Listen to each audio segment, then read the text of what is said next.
সাভারে জাতীয় স্মৃতিসৌধে শ্রদ্ধা নিবেদন করছেন নতুন মন্ত্রী প্রতিমন্ত্রীরা। সেখানে তারা বক্তব্য রাখছেন, আমরা সরাসরি যুক্ত হচ্ছি তাদের বক্তব্যে।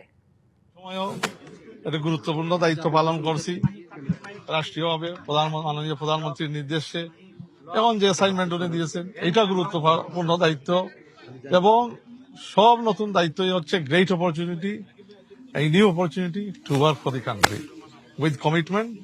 তো এখানে আপনার আমাদের ফরেন পলিসির একটা স্ট্র্যাটেজিক ফ্রেমওয়ার্ক আমরা দাঁড় করাইছি 6 মান্থে। বাংলাদেশের ভিজিবিলিটি মাননীয় প্রধানমন্ত্রীর নেতৃত্বে আজকে বিশ্বে ইজ ভেরি হাই, এবং একটা ব্যালেন্স রিলেশনস এর দিকে আমরা বেজিং বলেন, ওয়াশিংটন বলেন, মিডল ইস্ট বলেন, we have a very balanced foreign policy and we're maintaining that balance very well in line with our national interest. সবার আগে বাংলাদেশের কে রেখে আমাদের ন্যাশনাল ইন্টারেস্টের ভিত্তিতে আমরা আমাদের ফরেন রিলেশনস কন্ডাক্ট করব, policy and delivery in every way. So Bangladesh will now become, inshallah, under the leadership of our Honorable Prime Minister and the government that has been overwhelmingly elected by 2/3 majority of people of our country, a visible country of soft power, mediation and influence, inshallah. দেখেন ভারত সফর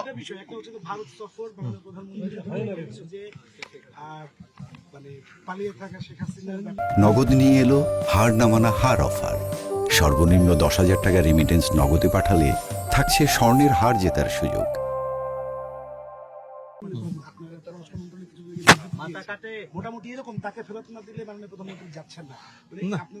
দেখেন এখানে কোনো condition আমরা দিচ্ছি না, এখানে এগুলো হচ্ছে অলরেডি কন্টিনিউড, মানে these are continued engagements.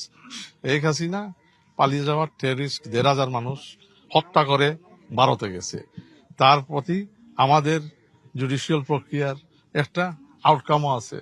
In some of the cases, there are more cases pending. Extradition treaty আছে ভারতের সাথে।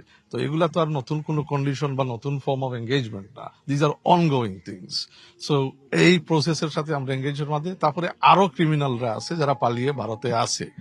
তো এটা একটা স্বাভাবিক দাবি, বাংলাদেশের মানুষের সেন্টিমেন্টের দাবি, যাতে ওই প্রক্রিয়ার মধ্যে আমরা প্রক্রিয়ার মাধ্যমে ওইটাকে আমরা প্রাধান্য রেখে ভারতের সাথে আমরা এঙ্গেজ করি। So we will engage, we want a positive relationship with India.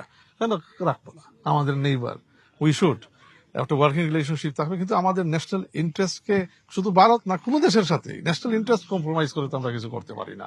When our national ইন্টারেস্টের ভিত্তিতে একটা আমরা কনসেনসাস আমরা মানে আসবো, উই ক্যান মানে ভিজিট ভারত। যদি কালকের ভিতরে আমরা একটা মানে ইয়ে পারি, we can do it next week, we can visit next week or the week after. এখানে কোনো রাশ নাই, এখানে আলাপ আলোচনার বিষয় আছে, এখানে গ্রাউন্ড ওয়ার্ক করার বিষয় আছে। একটা prime minister two prime minister visit তো আর হইতে পারে না যে আসিয়া আমি মানে এটা তো মানে it's not a game play. মানে এখানে তো 2 heads of government will meet, there needs to be some groundwork. So we're doing that. There is goodwill, good gestures there.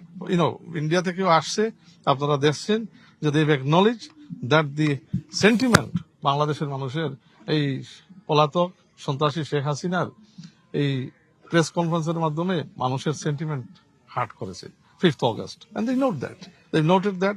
It's a good start. এখন দেখি বাকি আলোচনা একটু প্রোগ্রেস হোক, এবং আলোচনার ভিত্তিতে আমাদের ন্যাশনাল ইন্টারেস্টের ভিত্তিতে আমরা অবশ্যই যাব যখন দ্য টাইম ইজ রাইট।